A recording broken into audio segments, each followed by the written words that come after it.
Hi guys! Annyeonghaseyo! Today is Sunday at walang work ang asawa ko. Kaya naman makagala sa malayo. Autumn na sa Korea ngayon, kaya puntahan natin ang isa sa magandang pasyalan sa Gyeongju, ang Bulguk sa Temple. Habang binabaybay namin ang daan, napapansin ko ang dating kulay green na mga puno ay unti-unti nang nag-iba ng kulay. Colorful na sila ngayon, nagiging yellow, nagiging orange, nagiging red, at kung ano-ano pang kulay na makikita. Bakit nga ba nagbabago ng kulay ang mga puno pag nalalapit na ang winter or pagpatak ng snow? Alam nyo ba ang dahilan? Para malagpasan nila ang sobrang taglamig at yumabong muli pagdating ng tagsibol or spring. Dahil sa paglagas ng mga dahon nila, napipreserve ng mga puno ang energy at tubig. Ang dating malago at mayabong na puno ay unti-unting pumapangit. Pero bago iyon mangyari, pinapakita muna nila sa mundo kung gaano sila kaganda. Para bang isa siyang a beautiful disaster. Kung mapapansin nyo, marami ng mga puno ay nakakalbo na at may mga puno naman na nagpapalit na ng kulay. Sa totoo lang, ang mga puno ay para din mga tao. May buhay din sila. Tulad ng mga tao, nakakaranas din sila ng pagsubok. Simula noong maliit hanggang paglaki ay sinusubok din sila ng panahon. Yung iba, maliit pa lang ay namamatay na, habang yung iba, nagiging isang matayog at matibay. At katulad nga ng mga tao, ang puno ay may seasons din sa buhay. Kailangan din nilang mag-adjust at lumaban sa hamon at nagbabagong panahon. Parang tayo lang talaga. May panahon na masaya. At pag spring season naman, masaya ang mga ibon dahil yung dating kalbo na mga puno ay lalagong muli at mamumulaklak. Sa panahon ng tag-init or summer, ito naman ang panahon na puro pakikibaka sa buhay. Ramdam natin ang hirap, uhaw at pagod. Tulad ng mga puno, nauuhaw din sila. Kaya kinakailangan din nilang magtiis at mamaluktot para lang malagpasan ang mainit na panahon. At minsan, yung iba hindi na kinakaya at tuluyan na silang mamamatay. Pero sabi nga, there's a rainbow after the rain. Pagkatapos ng pagsubok, meron uling pag-asa. So ayun nga, malapit na kami sa entrance ng temple. Pagpasok, kinakailangan lang magbayad ng 2,000 won or nasa 84 pesos sa pera natin. Para yan sa parking. Walang bayad ang pagpasok sa temple, guys. So, nung nakapasok na nga kami, kailangan lang namin maghanap ng space para iparada yung sasakyan. Dahil Sunday, sobrang dami talaga ng mga tao.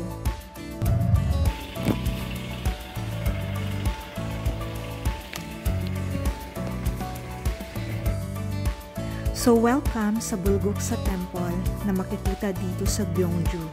Ito ay isang Buddhist temple na kasama sa UNESCO World Heritage Site dito sa Korea simula noong 1995. Alam niyo ba na ang temple na ito ay isang obra maestra sa kasagsagan ng Buddhist art ng Sela Kingdom? Kaya naman makikita sa loob nito ang magagandang gusali at architectural structures ng lumang panahon. Kaya dito pa lang sa entrance, makikita nyo na kung gaano kaganda yung kanilang arts na naukit sa mga kahoy. O diba? Sobrang ganda.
Yeah,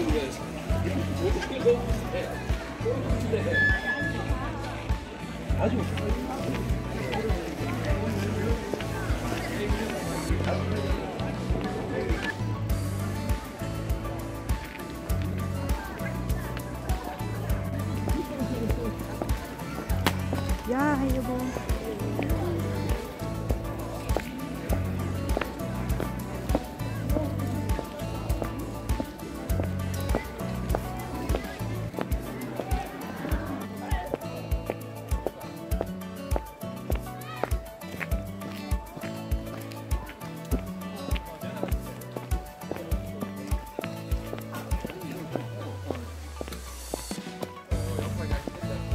Alam nyo bang CR itong pupuntahan namin? Dito sa Korea, talagang malinis yung kanilang CR. Kaya komportable ka talagang mamasyal. May tissue pa. Tsaka pwede ka maghugas ng kamay. Kaya,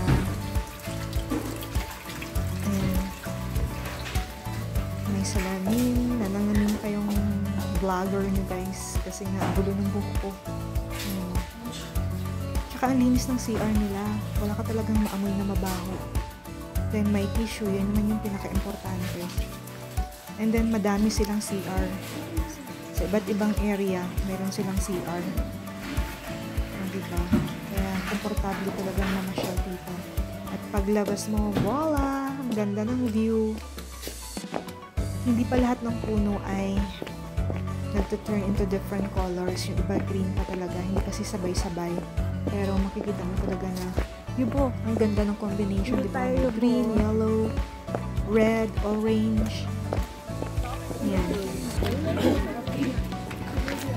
Ito pa dito, ang ganda ng view dito. Ang ganda ng building na yan. Diba? Talagang ang ganda ng pagkatanim nila ng mga puno. Talagang ma-amaze ka. Kaya naman syempre, picture yung lola mo. Yan naman talaga.